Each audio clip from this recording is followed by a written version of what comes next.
Welcome to our Amazing Animal Videos Holiday Special. Hurry up and finish decorating the house for the holidays because you don't want to miss this. We've got something for everyone. Well, maybe not everyone. You'll see Christmas trees decked, then wrecked by polar bears, chimps being more naughty than nice, a holiday gobble fest featuring a real live gobbler, a powder-hungry hound hitting the slopes, a turtle-powered Saint Nick, a turkey who's hot to trot, squirrels, bunnies, and canines going nutty over Christmas lights, and a dog that takes protecting the family Christmas presents very seriously. All this and more on the Amazing Animal Videos Holiday Special. Fingering the remote control? Don't even think about it.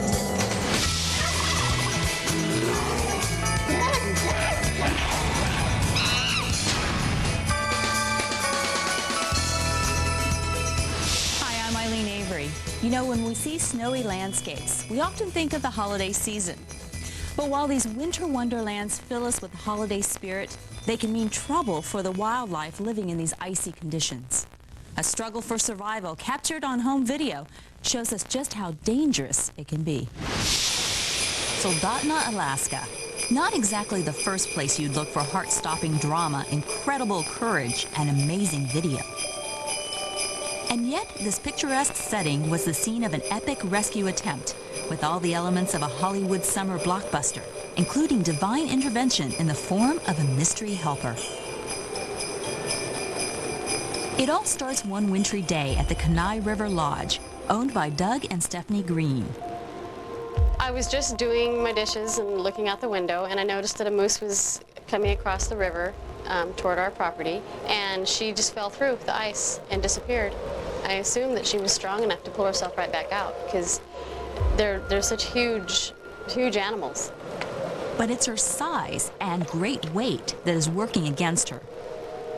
And after watching her break ice and keep trying to get out and breaking more ice and just carving a path all the way down the river, I realized that it wasn't going to work. Stephanie and Doug know something needs to be done, and they're the only ones there to do it. From the moment I saw the moose, the clock was ticking, and every minute that went by, the survival rate of that moose was going down. It's a kind of a heart-wrenching sort of a thing, you know, this big critter's gonna die if somebody doesn't pull him out of the water. Stephanie calls for help, while Doug heads outside to get a closer look. When I went down to where the moose had fallen through to assess the situation, I was real leery about getting out on the ice. It was obviously thin, and I didn't want to fall through. If you fall through in the river in the wintertime, the current takes you downstream, and there's no chance of survival for a human being at all. Help quickly arrives in the form of Ted Spraker, a biologist with Alaska's Fish and Game Department. My first thoughts were, you know, this is going to wind up like most of these animals that fall through the ice. We're not going to be able to get it out alive. Under these conditions, you know, the temperature of the water is probably just a few degrees above freezing. An animal of this size can usually stand this sort of conditions for maybe 3 or 4 hours before hypothermia sets in. Doug and Ted aren't sure what to do next. He and I and several other folks were talking about different ways we could maybe get this moose out.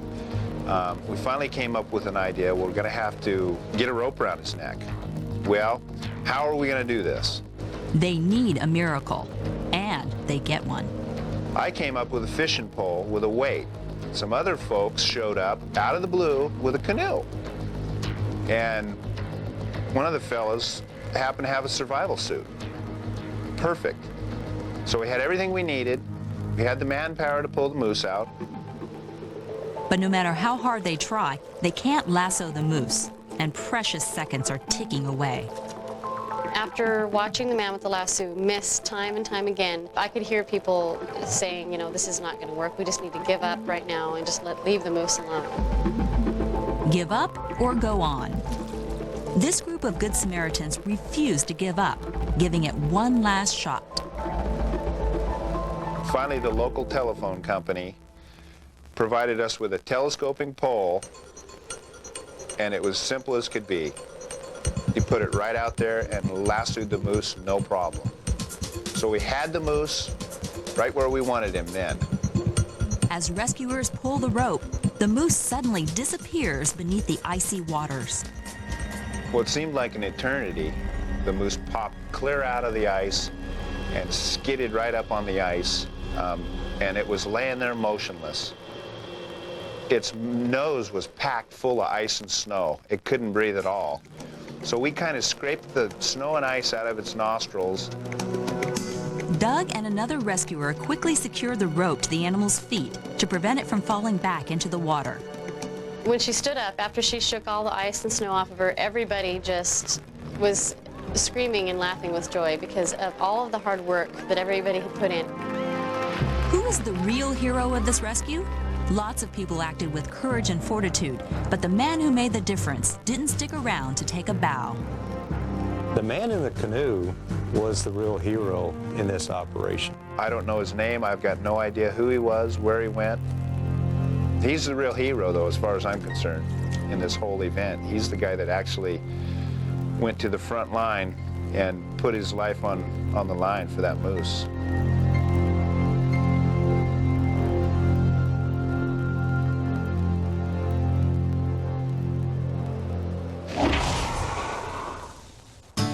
Thanks to some newfound friends, this horse named Montana is doing something she hasn't done in weeks: eating. After wandering away from home, the exhausted mare became stranded on a snowdrift in Steamboat, Colorado. Montana is lost in this vast snowy landscape for a month before Dave Morgan and his girlfriend Amy Goodwin discover the malnourished mare while skiing some backcountry trails. Dave and Amy feed her while rescuers try to figure out how to move 1,000 pounds of horse. She was just standing up there waiting to die. There's no food left. A snowcat rescue vehicle arrives, courtesy of the Steamboat Ski Resort. And the ski patrol heads out on a mission that's unlike any other they've been on. I've been on a lot of rescues, but I've never done anything like this, doing a horse rescue. The rescuers make a ramp out of snow so they can move Montana out. After being trapped for a month, Montana's spirit says, "Let's go." But will the body be strong enough to follow? She's real lucky. A vet prepares a mild tranquilizer. It won't take much because Montana's lost weight from starvation. Amy and Dave are exhausted. They've been battling to keep this horse alive and battling to keep their own spirits up. I'll be glad when she's out. Montana finally falls asleep, which means she's ready to be loaded onto the rescue vehicle. Dave and his girlfriend decide to ride along with her just to make sure she's okay. A month after her ordeal began, Montana rides off into the sunset and a better future. Klondike and snow are the stars of the Wild Arctic exhibit at SeaWorld Orlando. It seems like only yesterday that they were cute little cubs. If this seems like a flimsy excuse to show some cute cub footage, well, you're right. We wouldn't be doing this unless these cubs were darn cute. And they are. But then they grew up. And now they're ready to celebrate Christmas with some fun around the Christmas tree. Hey, forget the gifts. These bears are more interested in having fun with the tree itself.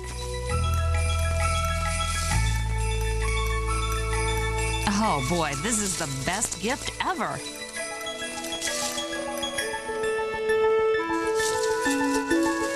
The great thing about being a bear is that you can do this to your Christmas tree, and there's nobody around to tell you that you can't.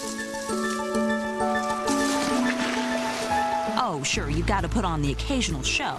You know, swim around, stare at the kids with that polar bear, who cares look, stuff like that. But if you decide you want to wrestle with your Christmas tree, or even bite into it like a holiday hors d'oeuvre, well, that's what you're going to do. And here's Here's a new idea. Maybe this tree will work as a water toy. I mean, it's worth a try. It floats, sort of.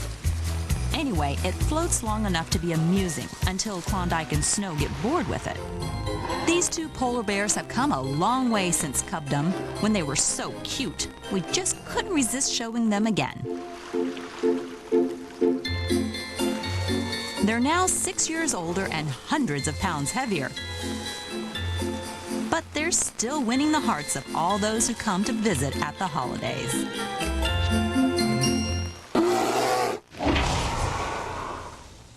This is Jackie the holiday ski dog.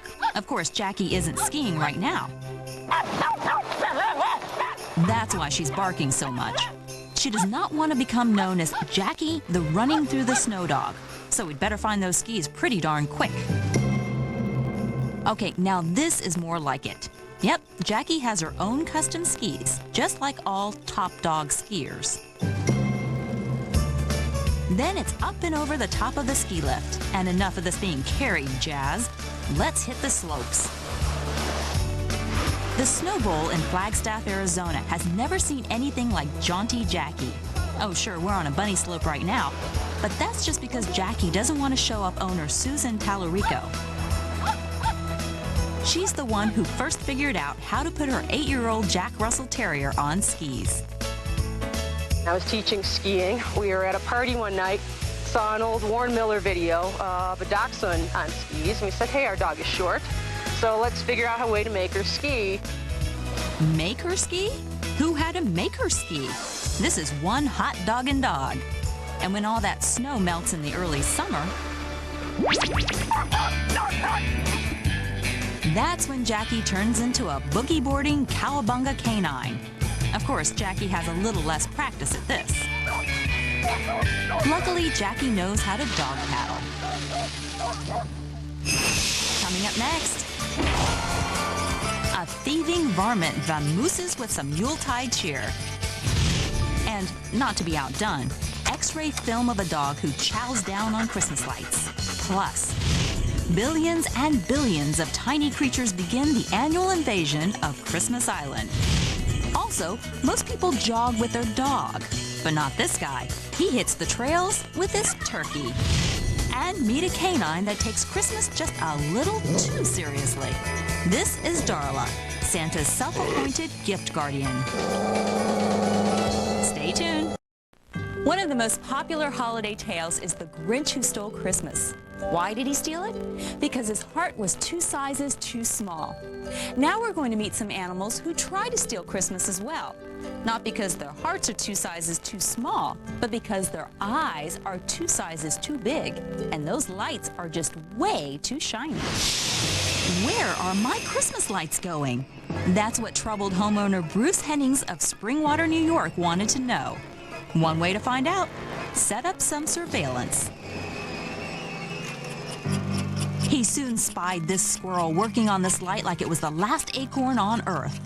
The video camera started to roll and, well, here it is. Brazen thievery. Of course, the squirrel just thinks it's the brightest nut on the planet, and you do have to admire all this tenacity. There, he's got it. Boy, is he going to be surprised when he bites into that thing. It's going to be one Christmas that he'll never forget.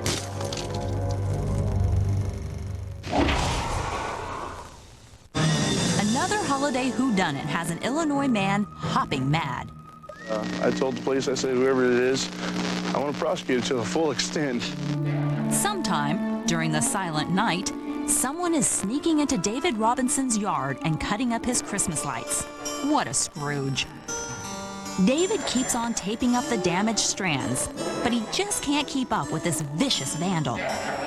Every morning, it's lights out, strands cut. Determined to catch those responsible, he even resorts to staying up all night and spying. Wednesday to Saturday, I had 5.5 hours sleep. Frustrated and, let's face it, sleep-deprived, David turns to the police for help. It was being so repetitious that someone was really being bold. The only way to catch this brazen Grinch? Covert cameras. Unaware that he is being watched, the culprit boldly enters the yard. Don't see him? Look again. He is hopping along the bottom of your screen. And just moments later, his accomplice enters the picture.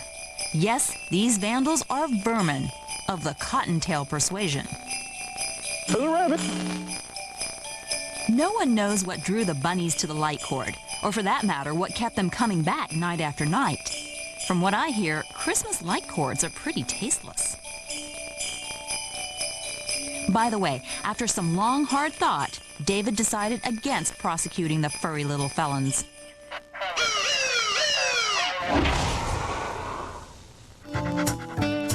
For Cisco, the yellow lab, gnawing on bones is just plain boring. He's developed more specialized tastes. He likes our little plastic hangers.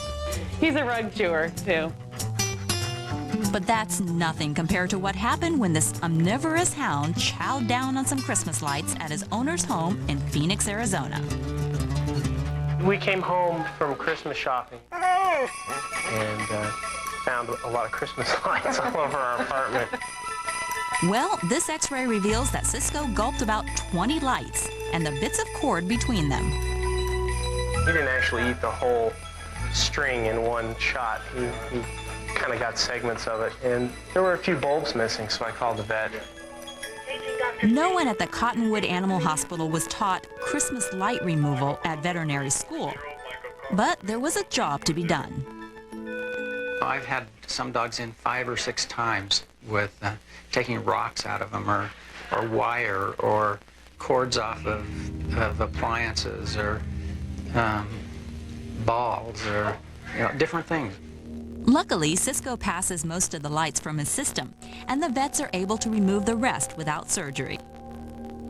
He's pretty good. He's pretty good. The crisis is over. In fact, the whole incident is about to be immortalized in a festive way. We're going to make Christmas cards out of his x-rays next year. Wouldn't you like to be on that mailing list?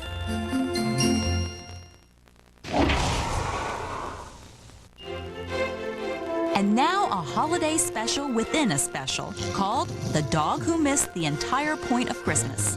Can I have one died left? Darla is guarding her Christmas tree, which shelters her gifts. She has an obsession with gifts and being able to open gifts to begin with. And then to see so many gifts all at once underneath one tree really gets her excited. Ask her to share her presents and ask to look at one and try to open one early and Darla doesn't buy into that whole half-baked, it's better to give than to receive bromide. You want holiday spirit? How's this, Sparky? I think somewhere along the line, Darla completely missed the whole point of Christmas, and she's thinking me. Our holiday special within a special ends with Darla opening all her gifts and keeping everything for herself. And if you've got a problem with that, you can kiss her mistletoe. Coming up next, when Santa tosses gifts to these boisterous monkeys, they toss them back. Also, talk about creative recycling.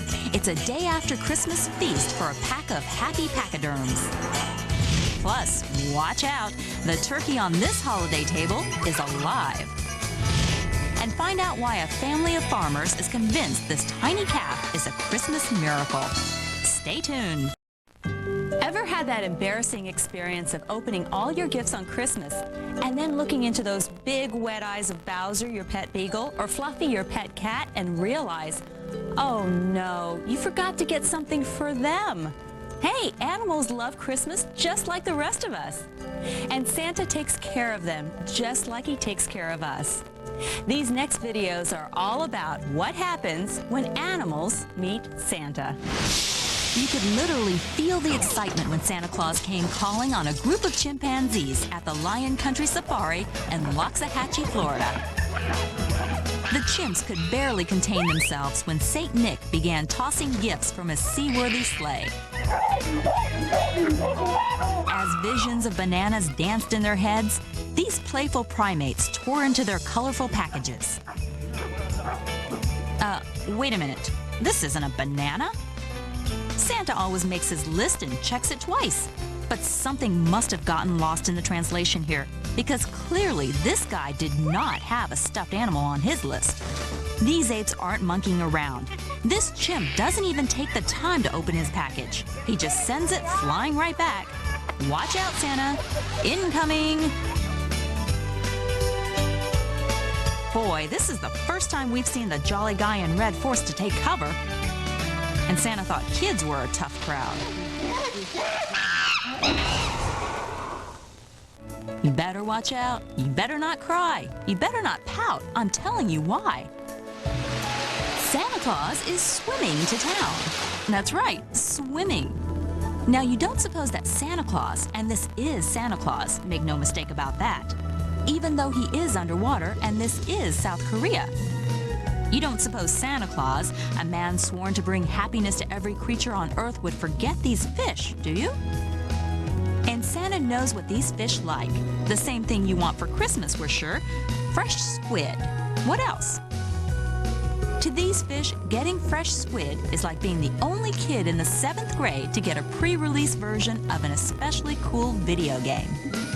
Look at the bright eyes of the children, filled with wonder, asking questions like, when will he be coming to our house? And why isn't his suit waterproof? But Santa doesn't have time for questions like that. He's too busy looking for an underwater replacement for Rudolph the Red-Nosed Reindeer. This turtle is perfect. This fluorescent color is even brighter than Rudolph's nose. Ho, ho, ho! Merry Christmas! It's Orlando, Florida. Even in December, it's hot outside. So naturally, when Santa Claus visits SeaWorld, he heads straight for the penguin encounter. Ho, ho, ho, ho, ho, ho! Merry Christmas! Yes, Santa did ask what these penguins wanted for Christmas. No, they don't want power tools or video games or titanium head golf clubs. They want a big bucket of fish, and that's exactly what Santa delivers. This is part of a program by SeaWorld to keep all 250 penguins entertained.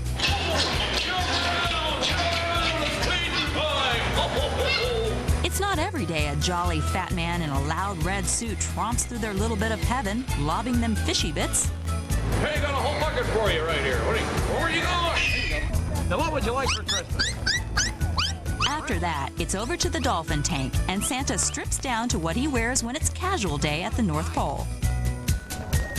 No, I didn't think so. Once again, these frisky critters have eschewed those Christmas gift items beloved by humans. Dustbusters, cell phones, and battery-operated swizzle sticks. What do the dolphins want? Oh, unlimited supply of fish. Well, why didn't you just say so? You guessed it, fish. Santa's wishing that everyone were as undemanding as these dolphins, and as appreciative. Look at these dolphins thank St. Nick. And all you leave him is a crummy plate of stale cookies.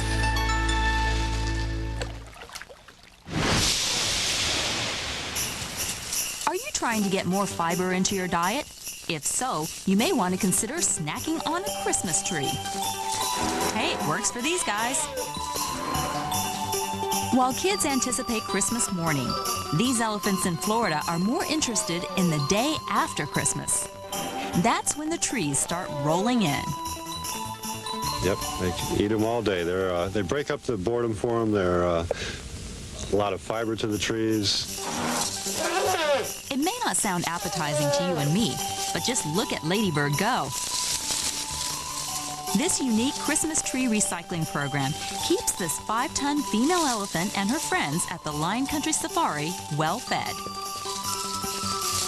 And that's no easy task. They go through more than 200 pounds of food per day. This may come as a surprise, but pachyderms are particular about their palate. While Ladybird enjoys a nice Scotch pine or spruce, don't try sliding a Douglas fir by her. This elephant is a gourmet. And Christmas trees aren't only for eating. They play with them, they scratch themselves with them, they have a great time. So while you and I may be dreaming of a white Christmas, Lady Bird and her friends definitely prefer the green kind. Coming up next, a family comes home after Christmas and finds out a critter has run amok. It wasn't Dasher, Donner, or Blitzen, but it was a pretty close relative. And what the animals in this pet store got for Christmas was rescued. Plus, what do these crusty creatures have to do with Christmas? Stay tuned. How would you like to come home after Christmas and discover that someone had been in your house and it wasn't Santa Claus? And worse, whatever it was that turned your house upside down was still in there. Pretty scary, until you figure out the real story and add the happy ending. What's gone wrong? This poor deer doesn't want to be in the laundry room of this house in Millbrook, Alabama, and the homeowners don't want him in there. So how'd this happen? As near as the police can figure it, the deer saw his reflection in his front door, thought it was another deer, and attacked his own reflection. And all this damage was done because the frightened deer was running amok looking for a way out of this trap. About the only bright spot is that this happened on December 26th, the day after the family's Christmas celebrations. But still, how'd you like to come home and find that a deer is using your home as its stomping grounds? And the deer is still in there, still stomping. The local constabulary arrives to deal with this oddball break-in.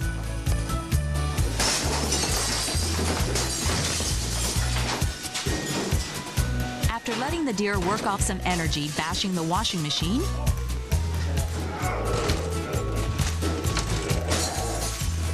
they move in, get the drop on him, and hustle him out onto the front lawn. They're scared of the deer. The deer is scared of them. Only after the deer figures they're gone does he throw off the jacket covering his head and make his getaway.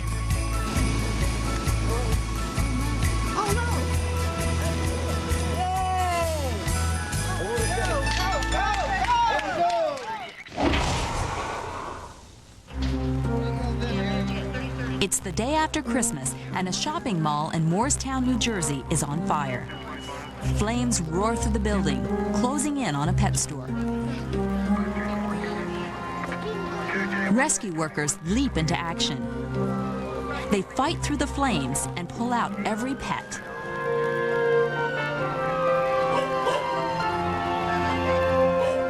For this simple Christmas gift, the rescuers get happy smiles and wagging tails. Oh, the rescuers get one other thing, a standing ovation. Coming up next, turkey for Christmas supper? Sure, he's the guest of honor. Pass the cranberry sauce. And have you ever seen a turkey trot? Plus, a horse is a horse, of course. So why does he have a goose as a friend? Stay tuned for a heartwarming holiday tale. As much as we all love turkey for holiday dinners, it's hard to imagine dining on any animal that you know personally and has a name. You can eat turkey, but you can't eat Steve or Betty. It's even harder to eat a bird that has a name like Lucky. If you eat Lucky, he wouldn't be lucky, now would he? Turkey. It's the star of any holiday spread. But you better watch out if the Preston family of Kent, England invites you over for dinner, because the turkey on their table is alive. Meet Lucky. Named for, well, you can probably figure it out. How often do you see a turkey, which is alive, looking that comfortable on a holiday dinner table? I'm betting never. While Lucky was purchased with the main course in mind, this feathered friend quickly became part of the family. So would you ever consider eating him for Christmas? Certainly not, no, never. Why not? Wow, look at him. I mean, he's beautiful, isn't he? Lucky couldn't agree more with you. So instead of being dinner, this big, beautiful bird is a dinner guest. And as you can see, he is the guest of honor. He sits right on the table, where he can be admired by all. You'd think this would make him a little nervous, sitting among all that stuffing, mashed potatoes, and pumpkin pie. But as you can see, it doesn't ruffle Lucky's feathers at all.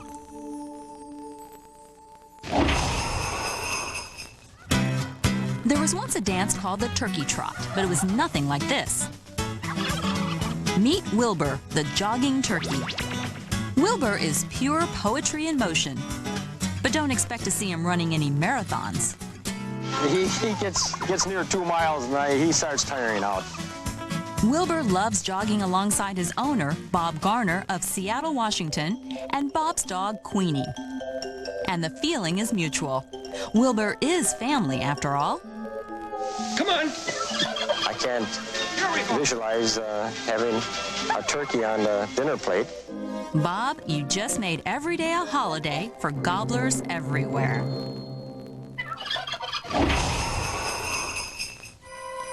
This is sort of the goose version of It's a Wonderful Life, with the goose as Clarence the Angel. No one on this farm thought they needed a goose until the goose showed up. Before it got there, this horse was the sole family pet on the Wenzel farm in Jackson, Minnesota. Nobody was saying, "Jeepers, if only our horse had a goose for a friend." And the goose flew in here, and he buddied up to the horse, and he's been with him ever since. The horse's name is Elmer, but Joe came up with something more playful for the bird. Nothing. We call him the damn goose around here. Just as Clarence followed George Bailey, the goose follows Elmer like a good guardian angel. Except when Elmer decides to get some serious exercise. Then his newfound friend has to play a serious game of catch-up. But this goose is a real trooper. Just look at it go. Now, these two weren't always so chummy. At first, Elmer didn't seem to want anything to do with his feathered friend. But Joe found out that Elmer's come to love his feathery shadow. We moved the horse to a different pasture the other day, and he came back home. So he misses the goose as much as the goose would miss him. We couldn't believe it, you know. We didn't think he paid any attention to the goose, but evidently he does. Good thing, because this goose's goose was almost cooked when it first arrived. It was actually a candidate for Christmas dinner. But once Joe got a gander at the pair's heavenly friendship, he changed his mind. The pony and his pal spend just about every minute together. They even eat the same food and drink from the same trough. Elmer may have thought that it was a good life when he was all alone, but now that he's met his best friend / guardian angel / soulmate, he knows that it's really a wonderful life. Coming up next, Christmas makes some people crabby, but not as crabby as the folks on Christmas Island. They're stampeded by more than 150 million crabs. And a pet deer that thinks it's a dog. It does everything the dog does, including chasing the family sleigh. And a little Christmas miracle born on Christmas Day and named, you guessed it, Christmas. And finally, a church in New York that offers holiday blessings for all creatures, on both 2 and 4 legs. Stay tuned. You may think you've seen everything when it comes to Christmas. You've seen the huge tree at Rockefeller Plaza. You've seen Santa Claus in every shopping mall and department store. Maybe you've even seen him coming down your own chimney. But I bet you've never seen 150 million bright red Christmas crabs crossing the street of your hometown. Unless you live on Christmas Island. Christmas Island in the Indian Ocean. It was first discovered by European explorers on Christmas Day, 1643, by Captain William Manor.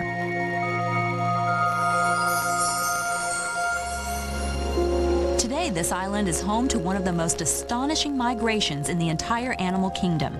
Just ask a person who has witnessed it. The words I would use to describe this migration usually don't fit with crabs. I would take words like magnificent, unique, spectacular, awesome, something like this. This is Ralph Kiefner, a professional nature photographer. What he recorded is nothing less than the Invasion of the Christmas crabs. It starts here in the rainforest. An estimated 150 million of these bright red crustaceans live on this island. That's a total biomass of 8,000 tons. They live in burrows in a humid rainforest on the island. And just like Santa, these crabs make their move once a year. Between October and December, island humidity rockets from 70 to 100%, and the urge to migrate is triggered.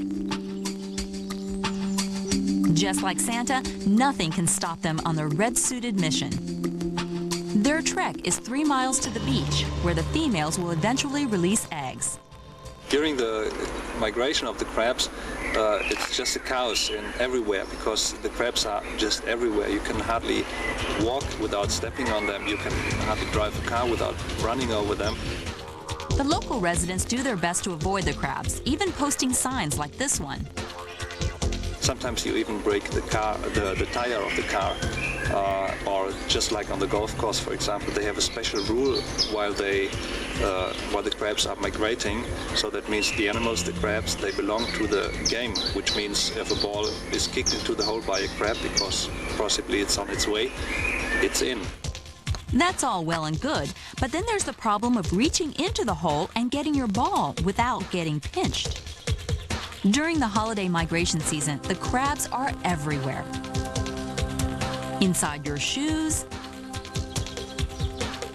inside local businesses, wreaking havoc with the all-important Christmas sales season, even inside the local schools. And the kids are so used to the sight, they don't even look up. Now here's how these fertile little critters reproduce. The male and female crabs migrate down to the shoreline. This is where the mating takes place. Once that's finished, the male crabs skitter back to the rainforest. The females hang at the beach and produce eggs. Lots of eggs, like, say about 100,000 fertilized eggs. The females firmly anchor their hind legs and wave their claws out in front of them, releasing their grip on their brood pouch. They release the eggs into the sea during the night at high tide. The eggs hatch as soon as they hit the salt water. These crablets live in the sea for about a month, then begin their journey back to the forest. Billions and billions of baby crabs, crawling everywhere, getting into everything, annoying everyone. Streets become undulating oceans of tiny crablets. No one quite knows what to do here, including the local cat population. Does he play with them? Does he eat them? Does he swat them? Like the holiday season itself, this invasion goes away after a month. The bad news is that it will be back in 11 months, which would make the locals very crabby, if it weren't also Christmas.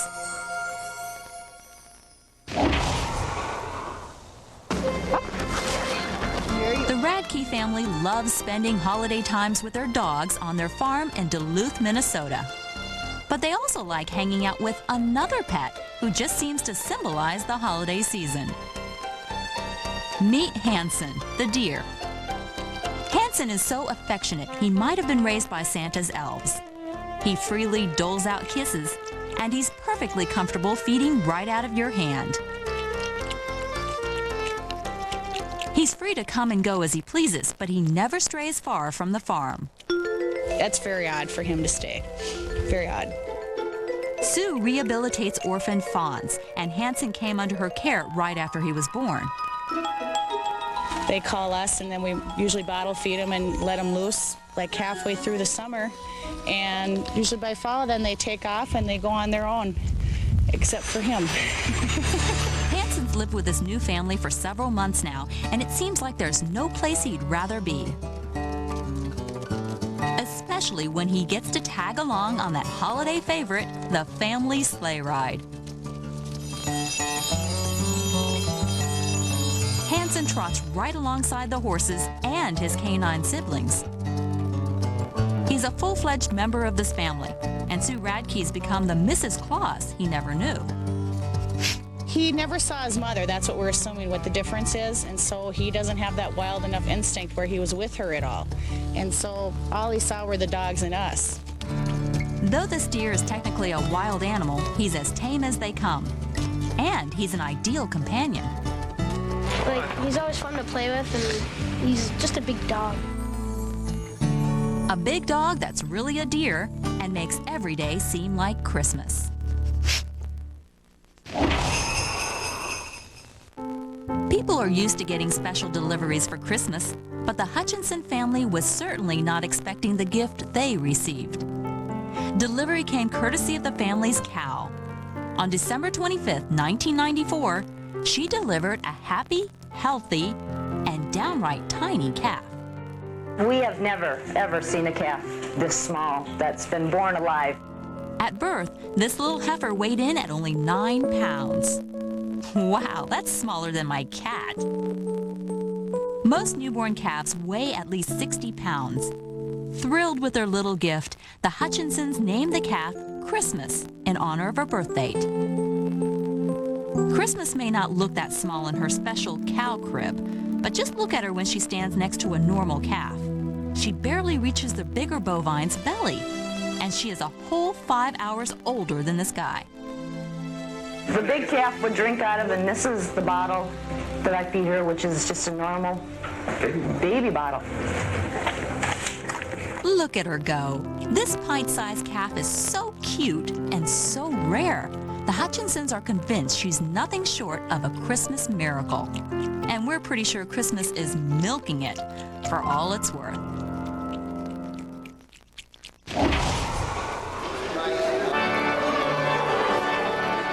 Hey, what is this? A church or a zoo? Actually, it's New York's Central Presbyterian Church offering a special Christmas blessing for all the Lord's creatures on 2 or 4 legs. This is the 11th year in a row the church has offered this blessing, and this year the church will bless more than 100 house pets. It's quite an occasion. I thought it was absolutely beautiful and fun and exciting, and it was probably great for all the dogs. All the animals were so well behaved. It was great. This is a completely non-species specific offering, as you can see by the mix of pets. You've got your cats, you've got your dogs, you've even got your basic turtle receiving the blessing. Some owners indicated they were here to see divine blessing for animals who were ill. Others are offering their pets a chance at absolution for doing something naughty to the living room carpet.